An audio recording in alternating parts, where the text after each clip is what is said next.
Booktube. Aujourd'hui, on se retrouve pour une nouvelle vidéo où je vais vous parler d'une saga. Donc, il y a 4 tomes. Et pour une fois que je regroupe toute une saga, c'est pas parce que je l'ai pas aimée. Au contraire, j'ai surkiffé ma lecture. Cette saga, c'est une énorme pépite. Un coup de cœur pour chacun des 4 tomes. De quoi ça parle? On a Ludmilla que vous voyez plus sur la photo, celle-ci, là, Ludmilla. Et sur la photo à côté, c'est notre protagoniste masculin, Diego. Alors, il faut savoir que Ludmilla et Diego vivent dans un monde à part. C'est pas notre monde à nous, c'est un monde totalement imaginé par l'autrice qui s'appelle Ouspia. J'espère que je n'ai pas écorché la prononciation, désolée. Et du coup, Ludmilla est une sorcière. Et elle a des pouvoirs magiques. Et dans leur monde à eux, quand tu atteins un certain niveau, tu vas dans une espèce de fac, le collège si vous voulez, pour apprendre à maîtriser tes pouvoirs à un stade supérieur et chacun apprend selon sa nature. Diego et Ludmilla ont des cours en commun, mais ils ont aussi des cours à part où chacun apprend à maîtriser ses pouvoirs à sa manière. Et bien sûr, tu as un cursus personnalisé pour toi. Donc Ludmilla a choisi le cursus de son père parce qu'elle voulait faire comme lui pour honorer la famille. Et en parenthèse sur son père, lui aussi c'est un sorcier pur sang, sa mère aussi, c'est une famille de sorciers. Et elle avait un frère aîné qui est mort à cause d'un hybride. Alors les hybrides, c'est l'énorme monstre que vous voyez là et là. Il faut savoir que Diego est un hybride. Donc, je vais y venir à la partie de Diego. On continue avec les parents de Ludmilla. Alors, il faut savoir que son père, à la minute où son frère est mort, mais même avant, il kiffait pas les hybrides. C'est juste que maintenant, il a la haine contre les hybrides parce qu'ils ont tué son fils. Et du coup, Ludmilla, ben, il lui fait très très bien comprendre le paternel que tu ne ramènes pas un monstre buveur de sang. Donc, il faut savoir qu'il y a plusieurs espèces dans leurs écoles. Il y a les hybrides, il y a les vampires, il y a les loups-garous, il y a les sorciers et il y a les fées. Donc, 5 espèces différentes. Lumila a le droit d'être avec un sorcier pur sang ou une fée très puissante. Il n'y a pas de souci tant que c'est des leurs, quoi.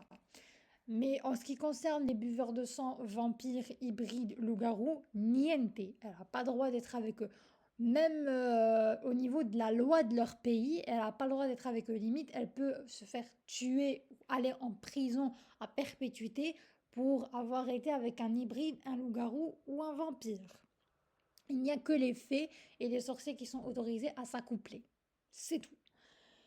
Et ben, dans ce tome 1, on va voir Ludmilla et Diego, leur première rencontre. Ça va très très mal se passer. C'est en dents de scie. Ils se détestent. Il faut savoir aussi que Ludmilla est un peu raciste. Pas un peu, elle est raciste, hein. Elle déteste les hybrides, les vampires et les loups-garous dû à l'éducation de son père et aussi au meurtre de son frère, parce qu'il faut savoir que son père n'est pas allé de main morte. Limite, il l'a giflé à plusieurs reprises. Si jamais elle le contestait ou qu'elle disait non, il faut toujours qu'elle fasse ce qu'ils veulent et qu'elle comprenne bien que c'est lui le big boss et maintenant qu'il a plus son fils, ça sera elle de prendre en charge les responsabilités de leur nom de famille et à elle de prendre le flambeau de son père. Donc, ouais, elle a beaucoup de problèmes psychologiques, si je puis dire. Mais ça va, franchement, sur les bords, elle est particulière. Elle est particulière du fait que, faut savoir aussi que Ludmilla n'a aucune expérience sexuelle. Elle a grandi en tant que nonne, franchement. Avec ses parents, t'as pas le droit de coucher avec qui que ce soit, hein, jusqu'à ce que tu trouves le parfait sorcier avec qui tu perdras ta virginité après le mariage. En gros, c'était ça la DA de ses parents et elle a été élevée dans une toxicité plutôt moyenne, quoi. Bon, elle a sa mère, mais sa mère est très soumise et elle n'ose pas contester les décisions du père de Ludmilla et elle dit oui à tout. Et du coup, maintenant, elle est livrée à elle-même sans ses parents dans cette université avec sa meilleure pote Suriel. Et elle rencontre Diego dans le tome 1. Le tome 1, voici la couverture, hein. Et comme je vous l'ai dit, ça passe pas entre eux. Elle est raciste et ils essaient de la nier, mais ça revient constamment, hein. Et ils n'arrivent pas à s'en défaire. Et là, spoiler alerte, parce que je vais spoiler le tome 2 et un petit peu des 4 tomes, en fait, je suis désolée. Mais à la fin du premier tome, on apprend que les deux développent des sentiments l'un pour l'autre. Donc, ils sont encore dans une de ces épreuves, encore dans une de ces arènes. Et Diego va finir par mourir. Et là, Ludmilla est en train de crier et de hurler parce qu'elle vient de perdre l'amour de sa vie. Et ça va pas, hein, ça va pas du tout. Ensuite, elle se fait arrêter par leur gouvernement parce qu'ils découvrent qu'elle a eu une aventure avec un hybride. C'est 10 fois pire, hein. Et elle se fait arrêter. Donc, dans le début du tome 2, Ludmilla est en prison et elle est dans un état pitoyable. Sauf que le jour de son procès, dans la foulée, ils vont lui montrer une vidéo hein, très explicite où Diego est bel et bien vivant. Et elle se dit, what the fuck? Qu'est-ce qui se passe ici? Et dans cette vidéo, il dit aussi qu'il n'a jamais rien ressenti pour elle, qu'il ne l'a jamais aimée et que tout ça c'était juste du flan. Parce que il voulait s'amuser ou c'était un pari ou un truc comme ça. Bref, il se foutait de sa gueule. Estomaquée parce qu'elle venait de faire de la prison pour lui, elle sort dépitée et elle reprend l'université parce qu'elle n'a pas le choix, hein. Et là, quand elle revoit Diego, c'est encore une fois la guerre. Alors si avant, il y avait une romance et ils se toléraient, si je peux dire, et ils sont finis par développer des sentiments. Et quand il est mort, elle a découvert qu'elle l'aimait et tout. Là, elle découvre sa trahison, elle veut plus rien avoir à faire avec lui. Sauf que c'est pas aussi évident parce que le titre parle de lui-même. C'est une attirance brutale qu'ils ressentent l'un envers l'autre. Et du coup, ils vont finir par je vais pas dire réconcilier, mais ça va mieux entre eux à un certain point. Et on va apprendre des trucs sur Ludmilla, mais on va aussi apprendre des trucs sur Diego. Et il y a toujours ce truc de ils doivent faire les Hunger Games. Et c'est vraiment pendant les Hunger Games qu'ils se rapprochent plus l'un de l'autre et qu'ils finissent par se protéger l'un l'autre parce qu'ils veulent pas que l'autre crève, quoi. Surtout Diego, quand c'est autour de Ludmilla dans les épreuves, il est toujours en mode de sauve ta gueule et tue tous les autres, je m'en fous, mais tu t'en sors vivante. Et du coup, je vais pas plus vous spoiler sur les autres tomes, parce que le tome 3 et le tome 4, si je vous spoil, ça sera à peu près... Je vous aurai tout dit. Mais c'est trop bien. Impossible de lâcher cette saga. Impossible. 5 h, 6 h du mat, encore en train de lire. C'était trop bien. J'ai kiffé Ludmilla et Diego. J'ai kiffé l'univers. Bon, attention, Diego, c'est pas le book boyfriend parfait, mais c'est un hybride. Donc, on comprend pourquoi il a des penchants un peu spéciaux.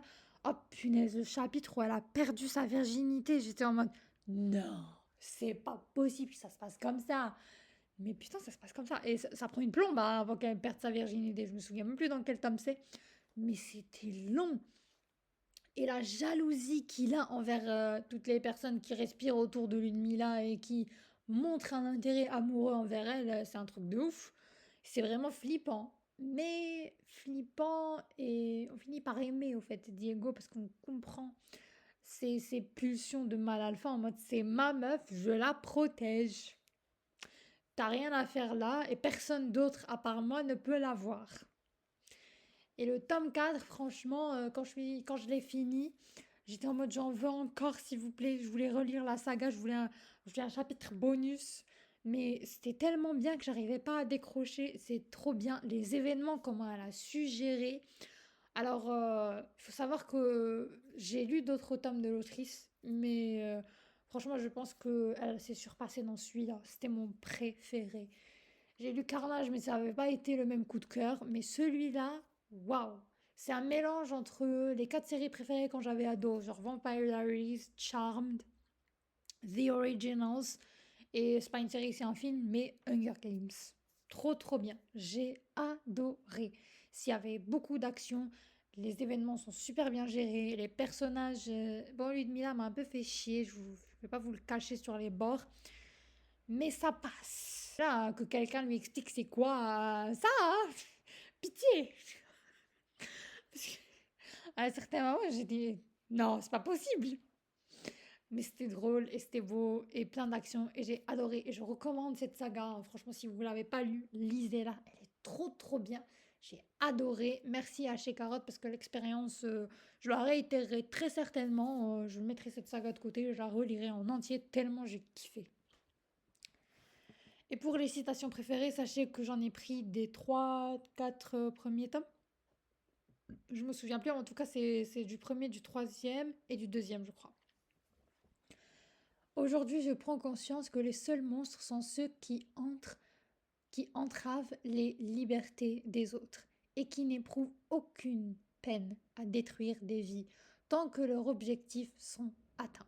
Je veux qu'ils sachent que j'accepte toutes ces facettes, que je ne le laisserai pas tomber parce que nous sommes différents. Je veux également qu'il sache que dorénavant, je cesserai de me moquer de son régime alimentaire, cela même si la vue me dégoûte. J'accepte tout de lui.